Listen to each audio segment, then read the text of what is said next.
안녕하세요. 히쌤 교실의 히쌤입니다. 이번 시간 저번에 예고했던 대로 한국사 복습 시간입니다. 우리 3학년 친구들이 2학년 때 배운 역사 시간에 나왔던 한국사 파트를 먼저 우리 10분 안에 짜라라락 선생님과 같이 정리해 보도록 하겠습니다. 네, 이 한국사 복습 순서를 먼저 보여드릴게요. 첫 번째, 역사는 무엇인가? 그리고 인류의 출현과 선사문화, 고조선, 삼국과 가야, 통일신라 발해, 고려, 조선 순으로 선생님이 한번 짜봤거든요. 그러면 먼저 첫 번째 역사란 무엇인가 파트 먼저 하겠습니다. 앞에 보시면 역사라는 글씨와 history라는 글씨와 사 한문이 있죠. 역사 사자입니다. 다 같은 의미예요. 그럼 여러분들이 생각하는 역사는 무엇인가요?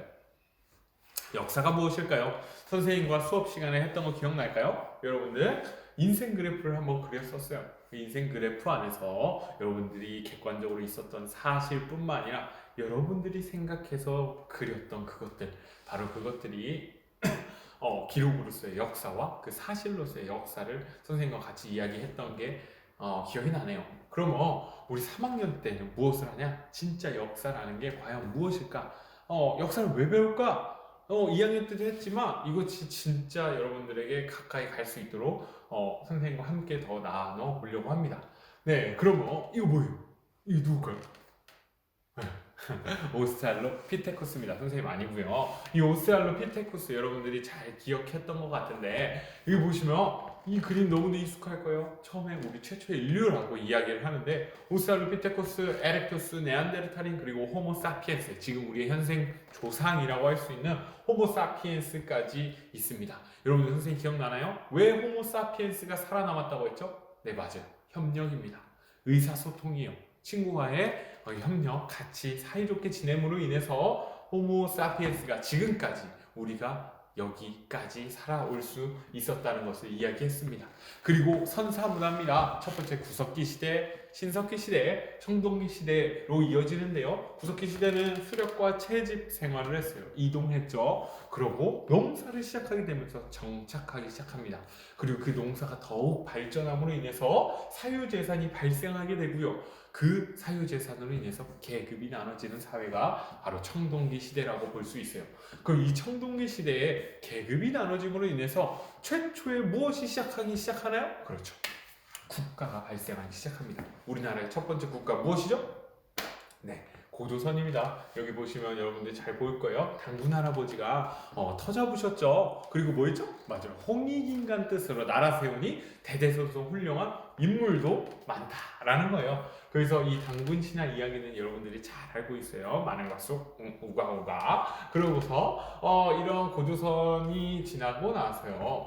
망하고 고조선이 한 나라에게 멸망하고 나서요. 여러 나라들로 분열되기 시작합니다.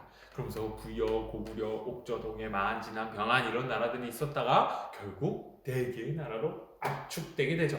그게 바로 고구려, 백제, 신라, 가야, 바로 삼국시대의 가야까지 합쳐지는 시대라고 말할 수 있죠. 이 시대에는요 결국 어떻게 되죠?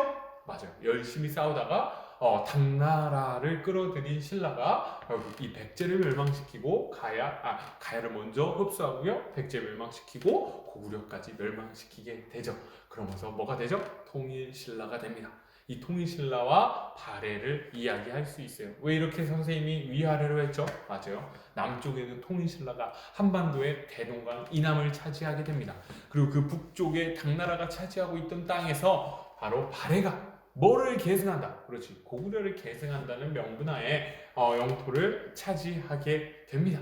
이 발해와 통일신라의 구도에서요. 통일신라가 점점 약해지면서 나라가 다시 분열되게 돼요.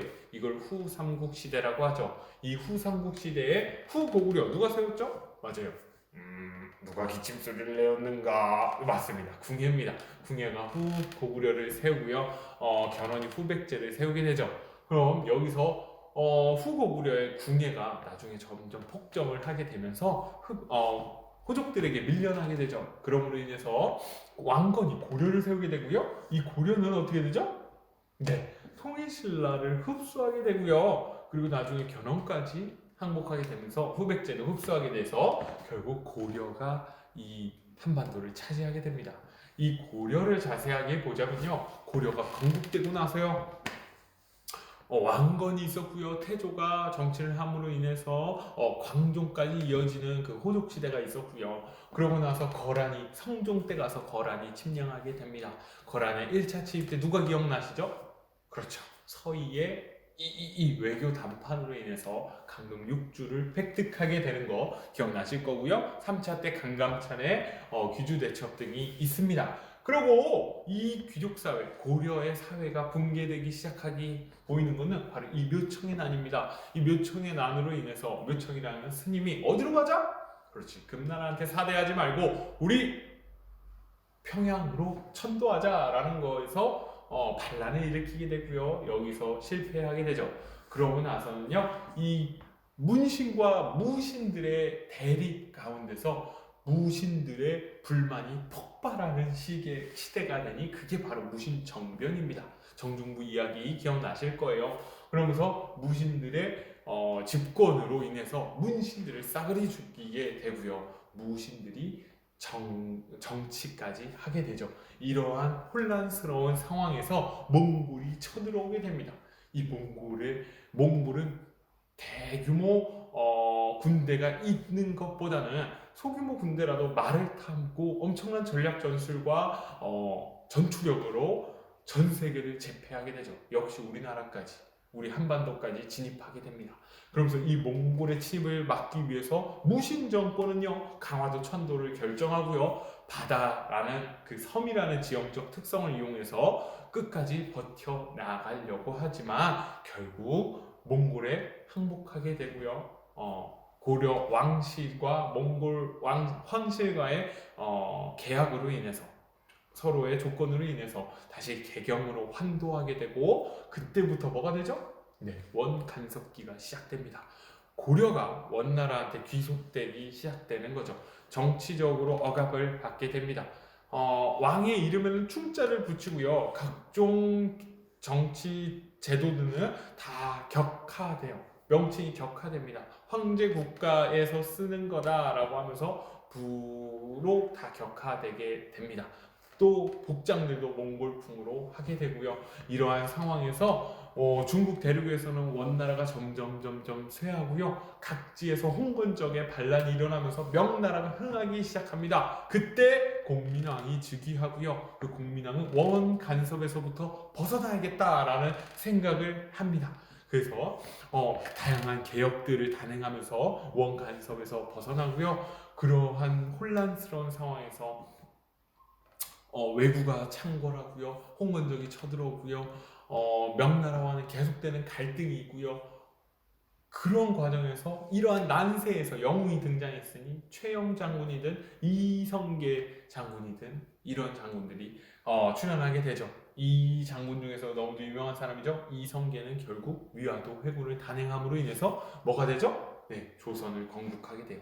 그래서 이 태조 이성계부터 이 순종 때까지 이 조선은 정말 많은 왕을 배출하게 되고요. 다양한 이야기들을 했습니다. 선생님과 같이 많은 이야기들을 했었죠. 그래서 이 이야기 가운데서 태조는 나라를 세웠다라는 거, 그리고 태종 때 이방원이 저기를 했다라는 거, 강력한 왕권으로 다양한 정치를 하고 그 아들 세종에게 물려주면서 훈민정음, 우리 한글을 창제하게 됐다는 거, 그리고 세조가 조카를 몰아내고 왕위를 차지했었다는 관상, 영화와 관련된 이야기도 있고요. 서운종 때 경국대전 창설하고요. 연산국 때 무오갑자사화가 있고요. 중종 때 조광조의 기묘사화, 그리고 명종 때 을사사화, 이런 사화들이 있었고요. 여러분들이 잘 아는 선조 때 뭐가 있었죠? 그렇죠, 임진회, 1592년에 임진왜란이 있고요. 광해군 때 중리배교, 그리고 인조 때 병자호란, 그리고 청나라에 복속되고 나서 효종 때 북벌을 추진했다가 현종 때 예송으로 갈등이 있었고요. 숙종 때 환국이 있었고요.